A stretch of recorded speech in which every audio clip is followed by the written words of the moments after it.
I'd like to thank my wife of 17 years, Elaine.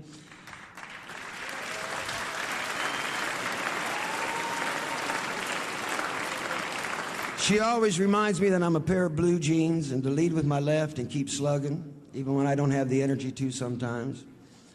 And you know, you meet a lot of funny people in the music business. Some you like, some you don't like so much, right?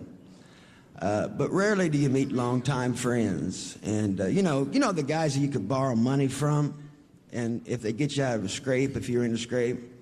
Some of these guys I talk to every day, and sometimes, I just known them for a long time, like Jan. I've known Jan for 28 years, and it's hard to believe that we're that old, Jan. I mean, we were just telling each other how handsome and young we are. And, we just told each other that the other night, so...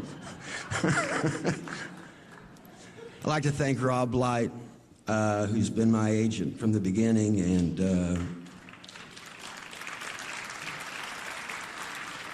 Rob and I have fought many a round together, and generally Rob's on my side, whether I'm right and wrong, and I appreciate that, Rob. Thank you. Alan Grubman. Alan Grubman has achieved much success in the music business, riches, and he handles a lot of people in this room, I'm sure, and you're artist. But when Alan started handling me, he became my attorney. He was still teaching school in the morning, and in the afternoon he did some work of some kind. But Alan was poor when I met him. He didn't even have a match. He didn't have a match. And I had to give him, money to get home in the cab. And not much has changed today. I give him a check, and he gives me some change sometimes. Yeah, he was basically, you were just moonlighting when you met me, right? Pretty much.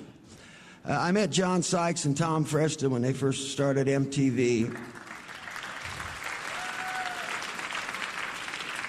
I introduced John to his wife, and I don't know if he's mad at me about that or not. But he even managed me for a couple weeks. He hung in there for 2 weeks. And Tom Preston and I have always found something to laugh about, even when there wasn't anything funny.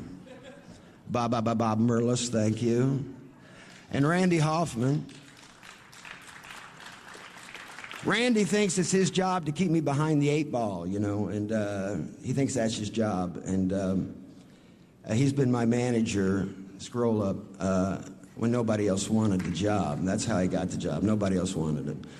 But he's been an unwavering and loyal to me, and I appreciate it, Randy. Thank you very much.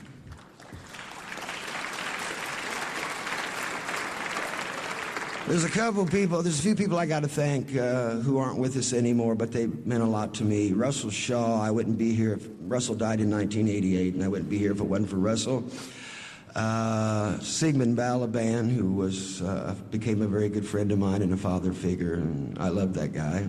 He died a few years ago. Tracy Cowles was my constant companion on tour, and he died a few years ago. For 20 years he traveled with me. And Tim White, many people know, and Tim and I talked every day on the phone for 25 years. He was my conscience, my cheerleader, and one of my best friends. Tim died in 2002. So anyway, to end this thing up, when I came to New York, I was the unwashed, unwanted immigrant worker who showed up every day, who wanted my ticket to go to work. Some days I was on top of the coffee bags, and some days I was down in the hole.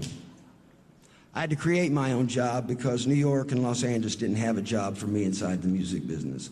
So I created a job outside the music business, and I was fortunate enough to write a couple songs that connected with people, and people thought the songs was about them. And I want to thank those people. And I've been a total walking contradiction my entire career, and I intend to stay that way. I've never cared about money, but I always wanted to get paid. I never cared about having hit records, but I always wanted to hear my songs on the radio. I never cared what the critics had to say, but I always paid close attention to what they wrote. After 32 years of having the opportunity, from playing many years playing in the back rooms and the bars and the barns and getting an education from the farm workers and the factory workers, watching the struggle of the people far away from the interstate that the public eye no longer looks at, the people who built this country on their sweat, who built this country has slowly and silently left behind. I'm the guy who rolls the ball up the hill, who wakes up every morning to find that the ball is back at the bottom of the hill. I'm that guy, and as long as I can hear a song that puts a tear in my eye and a lump in my throat, I know there's still hope, and I got a job that's unfinished. There's still work to be done. You know, the sword is a mighty weapon, but it ain't nothing compared to the songs and the words in the songs that we sing. So thanks a lot.